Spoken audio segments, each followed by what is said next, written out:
The same year Bush was speaking, 1991, another young man, raised by a Black Panther leader, came forward saying LAPD officers confronted him after he crossed the street, then attacked him using a chokehold, slamming his head into the concrete, knocking him unconscious. He filed a lawsuit and held a public address about it, stressing this was a routine practice against Black men. He shared pictures of his wounds. He said he hoped to draw more scrutiny to this because while he was famous for his music, others couldn't get the same attention. This was a then 20-year-old artist named Tupac Shakur. They were charging me with jaywalking, so I was riffing, arguing about why would they charge me with such a petty crime. So I kept yelling, asking them to give me my citation and let me go about my business. Next thing I know, my face was being buried into the concrete and I was laying face down in the gutter, waking up from being unconscious in cuffs. Waking up from being unconscious. Today, people are marching about more than that single case in Minnesota. In fact, we hear from so many saying they are fed up, but this is endless. We need to listen to these statements. And as with any claim, we need to then listen and see if it's true. So we look at the facts and the history, which features these many accounts of this same pattern of brutality.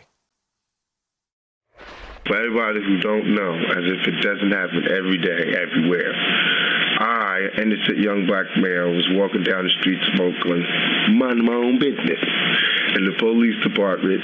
Next thing I knew, I was in the chokehold, passing out. You can see this, Mr. Cameraman. All of this is scars I'll go to my grave with. I can see it. These are learn to be a scars. That's what Who did that to you? Oakland Police Department. All above my eye, all of that. You're suing them? 10 mil. We'll see what what else happens. can I do? You know, Yeah. we'll see what happens. You know how that go. Yeah. Rodney King's still fighting for his, and they got it on tape. They got it on tape. Yes, they did. But those officers who beat Rodney King were acquitted in their local trial. The officers who knocked Tupac unconscious, they actually settled his civil suit against them, and Shakur would go on to have several problems with the law.